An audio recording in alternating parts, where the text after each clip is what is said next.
I'm being sued for $202,000. So let me tell you the story. I own a moving and storage business, and I have now for coming up on 6 years. We've had a very large operation, we've had a small operation, and everything in between. But in my first year of business, we moved a client. It was a totally normal move. Nothing out of the ordinary whatsoever, just a regular home that we're moving from one home to another. A couple days later, we receive a call from that client saying that their home was broken into and they suspect that our movers stole the items. So we get a bit more detail and we find out that our movers were instructed to move all of the furniture items to the new home, but leave all the electronics, TVs, laptops, all the electronics in the entire home, which is a bit strange and unusual. Most people have us move literally everything, including TVs. That's our specialty, to move literally everything. But whatever, we do what the client asks. Well, the old home that was left with all the electronics was then broken into that night and everything was stolen. And they feel that because the movers were aware that everything was left at the old home, they had to be the ones who stole it. Well, we said, if you feel that they've stolen, you should file a police report because we have as much information as you do. We don't think that they stole, we have as much information as you. You should file a police report. And this was a big hassle, but we provided all the information needed. We talked to detectives. All the movers met with a detective, which was extremely stressful in itself because the detective did that classic thing where he's like, the other guys confessed. They said that you all did it, when none of them confessed. All of them were like, we have no idea what you're talking about. And this ended up being absolutely nothing. There was no case. There was nothing. There was movers who moved a home. That's it. And a claim that things got stolen later. And we thought it was over with. Didn't hear anything more from the client. Now, more than 5 years later, we receive a lawsuit in the mail. We look at this, we don't even recognize the name. We're like, what even is this for? We search in our database, look up the name. We're like, oh, this is the guy who said that things were stolen after the move. It was a weird situation. So let's talk about what exactly he's suing for. There's a few pieces here. So first, he's trying to sue for breach of contract. So the thought process was he signed a contract for moving services, not a contract to have his home broken into. I know it sounds weird. So from what I can tell, I'm not a lawyer. Because the moving contract didn't say, hey, on top of moving you, we're also going to break into your house, he's saying it's a breach of contract. There was no contract to break into his house, I guess, is the claim. That's my interpretation of it anyways. Of course, this is a huge stretch. And side note here, the actual move went fine. Like I mentioned earlier, there wasn't a single issue with the actual work completed. Either way, for this count, the request was $2,000, not including damage and missing property of $27,000. And then he said, hey, this is bad and all, but let's cap this at $150,000 for this count. Let's be reasonable. At least $27,000, but let's cap it at $150,000. And then the next item he's suing for is negligent infliction of emotional distress. So here's a quote directly from it. Plaintiff's emotional duress and mental anguish, all of them, as a direct result of the defendants providing services as promised and providing professionalism as promised and advertised, but failed to provide. So basically, we didn't live up to our moving services as promised, and because of that, he has had mental anguish for the last 5 years.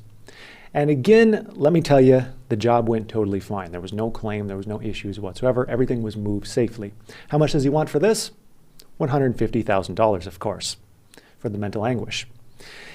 Then the final item is property damages. This one's the most straightforward. Things are missing, and he wants $25,000 for it. That figure still seems a bit high to me for some leftover electronics at an empty house, but who knows? Maybe he had a hard drive full of rare NFT waifus that we didn't know about.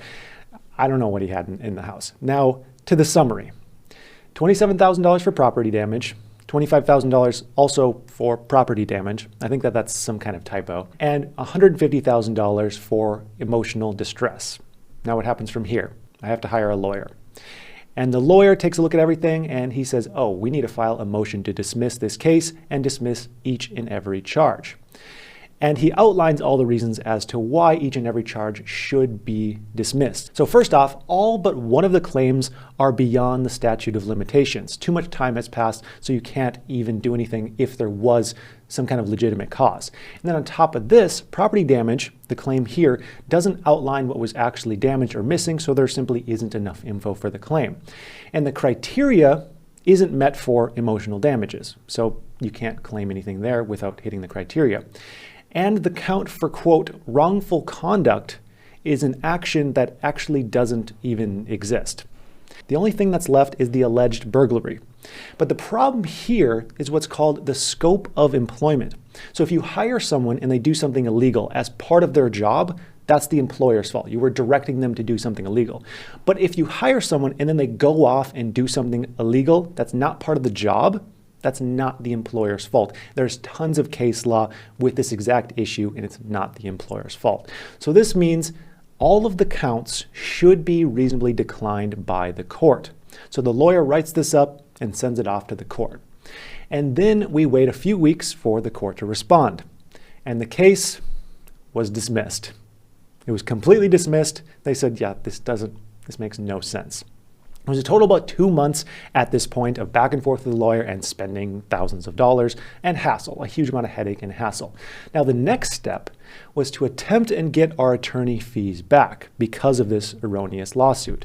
From what I could tell, this has a very slim chance due to the fact that he was representing himself. He didn't hire a lawyer. He was filing all of his own paperwork. So we send out the form, and guess what? We won. Attorney fees back. Now, what does this mean? In an ideal world, I'll get paid back, but who knows if he'll ever actually pay. But what's really more important here is if he tries to sue again, we'll be able to say, nah, take a look at this. We're already settled. There's nothing more you can do here, which is an amazing piece. And at the end of the day, really, this is just an unfortunate reality of owning a business. If you own a business and you serve enough customers, you are going to get sued. It's just what happens. Everyone I know who has a successful business, even if you're honest and righteous, you get sued. This makes me wonder though, like how do those shady businesses possibly run and operate, and how are they not just constantly stressed? Because in all of my businesses, I constantly am trying to do the best work possible, and I still get sued. I still get sued trying to do everything correctly. So if you're running shady business, like your life has got to just be terrible dealing with all this crap. So luckily, despite it being an erroneous lawsuit and a whole lot of hassle and thousands of dollars spent that who knows if I'll ever get back, luckily it was just completely dismissed and we're done with it and they cannot refile. So that's something I've been working on for the last few months. I'd like to thank you for watching and I hope you have a profitable day.